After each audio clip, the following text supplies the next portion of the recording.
एक दिन चंद्रगुप्त मौर्य अकेले बैठे हुए थे और वो सोच रहे थे कि एज ए लीडर उन्हें क्या क्या प्रॉब्लम सॉल्व करनी पड़ सकती है। जब भी कोई मुश्किल सिचुएशन आती तो उन्हें पता नहीं चलता था कि वो क्या करें और उनका अगला कदम क्या होना चाहिए। जब भी ऐसी सिचुएशन आती थी तो चंद्रगुप्त अपने गुरु के पास जाते थे, महान चाणक्य के पास जाते थे। इस बार भी जैसे ही वो एक मुश्किल सिचुएशन में पड़े तो उन्होंने अपने सिपाहियों से कहा कि मेरे गुरु के पास जाओ और उनसे कहो कि उनके शिष्य को उनकी जरूरत है और मैं उनके पास आके उनसे मिलना चाहता हूँ। चाणक्य चंद्रगुप्त के राज्य से बहुत दूर एक आश्रम में रहते थे। जैसे ही चंद्रगुप्त चाणक्य के आश्रम में पहुंचे वो फटाफट अपने गुरु के कमरे में पहुंचे, लेकिन उन्होंने देखा वहां चाणक्य नहीं थे। जब आश्रम के लोगों से चंद्रगुप्त ने पूछा कि गुरुजी कहाँ हैं, तो उन्होंने कहा कि चाणक्य तो बहुत दिन से आश्रम में नहीं है और ना ही उन्होंने किसी को बताया है कि वो कहाँ गए हैं और कब तक आएंगे। चंद्रगुप्त बहुत निराश हो गए।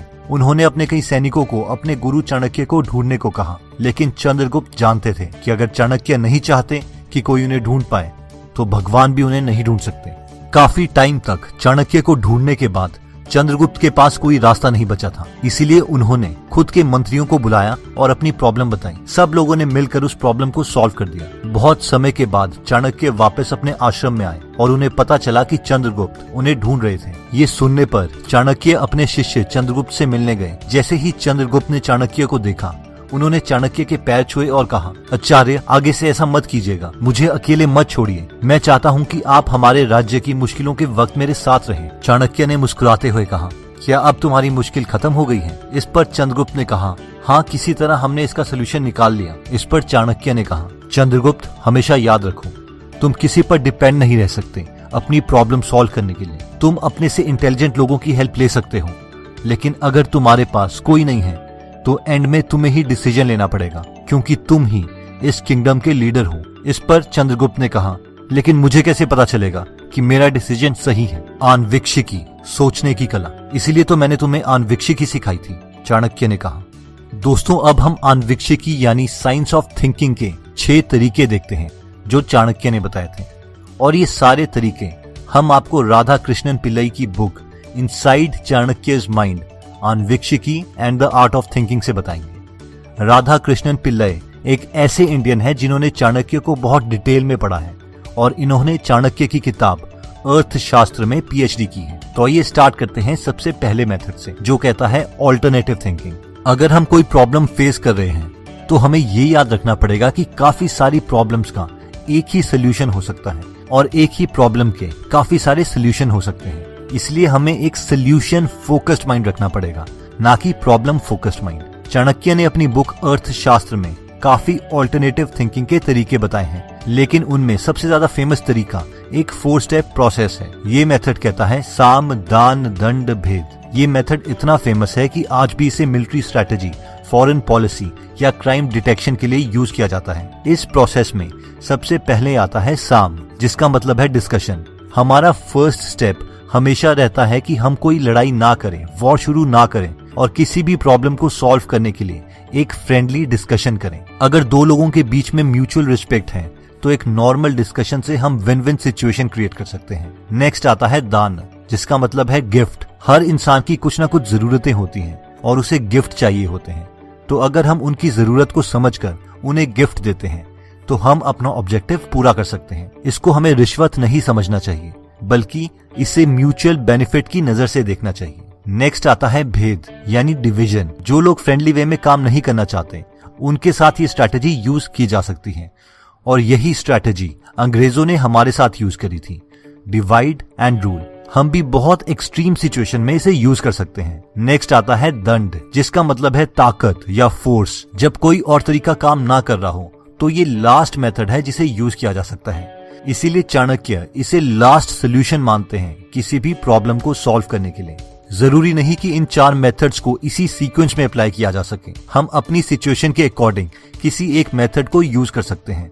फॉर एग्जाम्पल, अगर कोई इंसान आपके ऊपर अटैक करता है एक हथियार लेकर, तो हमें बचने के लिए डायरेक्टली चौथे सोल्यूशन में ही आना पड़ेगा, यानी दंड यूज करना पड़ेगा। लेकिन बाकी प्रॉब्लम्स में दंड मेथड को हमें लास्ट में अप्रोच करना चाहिए। आन्वीक्षिकी का नेक्स्ट मेथड कहता है बोथ साइड लर्निंग। चाणक्य की एक खास बात यह भी थी कि वो दोनों तरीकों से सोचते थे। काफी लोगों से हमने सुना है कि पॉजिटिव थिंकर्स को नेगेटिव नहीं सोचना चाहिए, बड़ा सोचना एक अच्छी बात है, लेकिन हमें उन प्रॉब्लम्स के बारे में भी सोचना पड़ेगा जो हम फेस कर सकते हैं। जब हम किसी प्रॉब्लम को दोनों तरीकों से देखते हैं तो हमारी थिंकिंग पावर इंप्रूव होती है। चाणक्य बोलते हैं कि अच्छे लोग तो आपको सिर्फ अच्छी एडवाइस देंगे, लेकिन मतलबी लोग ही आपको बता सकते हैं कि आपके प्लान में क्या क्या कमियां हैं। हमारी नजर हमेशा अपने गोल में होनी चाहिए, फिर चाहे प्रॉब्लम्स कोई भी आए। ये उसी तरीके से है कि जब एक नदी ओशियन की तरफ जा रही होती है तो उसके रास्ते में काफी पत्थर आते हैं, लेकिन वो बड़ी नदी पत्थर के किनारे से निकलते हुए अपने गोल तक पहुंच जाती है। इसी तरीके से हमें भी फ्लेक्सिबल होना चाहिए और एक ही प्लान पर नहीं टिकना चाहिए। सिचुएशन के अकॉर्डिंग अपने प्लान्स चेंज करते रहने चाहिए, लेकिन गोल को कभी नहीं भूलना चाहिए। अन्वीक्षिकी का नेक्स्ट मेथड आता है लीडरशिप थिंकिंग। चाणक्य ने बहुत सारे राजाओं को सोचना सिखाया। चाणक्य कहते हैं कि अगर हम एक लीडर की तरह सोचना चाहते हैं तो हमें एक लीडर ही बनना पड़ेगा। एक असली लीडर का कोई स्वार्थ नहीं होता और वो बिना किसी मतलब के अपने लोगों की सेवा करता है। इस कॉन्सेप्ट को समझने के लिए हमें मानना पड़ेगा कि एक लीडर एक पेरेंट की तरह होता है। पेरेंट्स की खुशी इसी में है कि उसके बच्चे खुश रहें और वो पूरी कोशिश करेंगे कि उनके बच्चों को बेस्ट स्कूलिंग मिले। अगर बच्चा जीतता है तो उसके माँ बाप को लगता है कि वो भी जीत गए। एक लीडर भी इसी तरीके से सोचता है, लेकिन चाणक्य बोलते हैं कि कई बार हित के लिए यानी भले के लिए हमें सुख यानी खुशी की कुर्बानी देनी पड़ सकती है। हो सकता है कि एक बच्चा बीमार है और वो दवाई नहीं खा रहा क्योंकि वो कड़वी है, तो उसमें पेरेंट्स बच्चे का हित देखेंगे, भला देखेंगे और उसे जबरदस्ती दवाई खिला देंगे। वैसे ही अगर एक बच्चा स्कूल नहीं जाना चाहता, फिर भी एक पेरेंट उसे जबरदस्ती स्कूल भेजता है और वो इसीलिए है क्योंकि उस बच्चे की उस वक्त की खुशी उसके फ्यूचर के हित से बड़ी नहीं है। इसलिए अगर हम भी एक लीडर की सोच को ऑप्ट करना चाहते हैं तो हमें एक पेरेंट की तरह एक्ट करना पड़ेगा। अन्वीक्षिकी का नेक्स्ट मेथड आता है क्रिएटिव थिंकिंग। चाणक्य हमेशा से एक बहुत क्रिएटिव और इनोवेटिव थिंकर रहे हैं। ये हमें अर्थशास्त्र से एक सूत्र से पता चलता है जिसमें चाणक्य हाथियों को पकड़ने के बारे में बताते हैं। पुराने जमाने में वॉर के टाइम में हाथियों का बहुत इस्तेमाल होता था, जैसे आजकल टैंक्स का होता है। चाणक्य ने हाथियों को बहुत डिटेल में स्टडी किया है और उन्हें पकड़ने के बारे में बताया है। चाणक्य बोलते हैं कि सिर्फ 20 साल के हाथी को ही पकड़ना चाहिए और एक फीमेल एलिफेंट जिसके पास बच्चा है या फिर एक बूढ़ी फीमेल एलिफेंट को नहीं पकड़ना चाहिए और बेस्ट टाइम एलिफेंट्स को पकड़ने का गर्मियां है। इन कॉन्सेप्ट से दो चीजें क्लियर होती हैं कि चाणक्य हमेशा डिस्ट्रक्शन नहीं चाहते थे और सेकंड, वो हमेशा बेस्ट काम को करने का बेस्ट तरीका और बेस्ट टाइम ढूंढते थे। इसके रियल लाइफ एग्जांपल्स कुछ इस तरीके से हैं। अगर आपका कोई सॉफ्टवेयर का बिजनेस है तो इसका मतलब ये नहीं है कि आपका सॉफ्टवेयर का बिजनेस तभी चलेगा जब आपके बाकी सारे कॉम्पिटिटर्स खत्म हो जाएंगे। हम अपनी क्रिएटिव थिंकिंग को यूज करके अपनी कंपनी की मार्केटिंग और सर्विस को बेटर बना सकते हैं। अगर हम टाइम की बात करें तो सुपरस्टार्स अपनी मूवी दिवाली, दशहरा या ईद के टाइम में रिलीज करते हैं क्योंकि इस वक्त सबकी छुट्टियां होती हैं और लोग एंजॉय करने के लिए ऐसी अपॉर्चुनिटीज ढूंढ रहे होते हैं। अन्वीक्षिकी का फोर्थ मेथड आता है लेटरल थिंकिंग।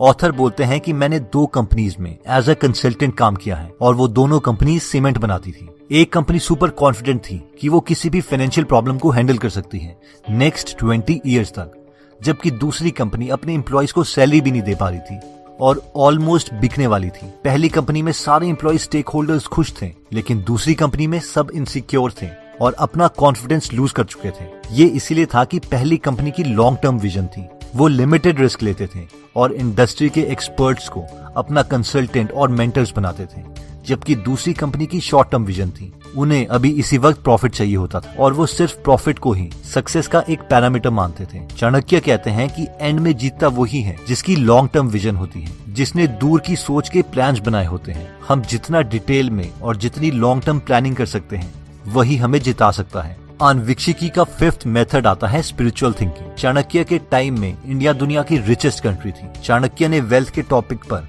एक डिटेल्ड स्क्रिप्चर लिखा है, अर्थशास्त्र, लेकिन चाणक्य के अकॉर्डिंग नॉलेज ही असली वेल्थ है। चाणक्य कहते हैं कि अगर मेरे पास नॉलेज होगी तो मैं बहुत सारे एम्परर्स बना सकता हूँ और चाणक्य हमेशा चाहते थे कि वेल्थ के साथ साथ हम स्पिरिचुअल थिंकिंग भी रखें।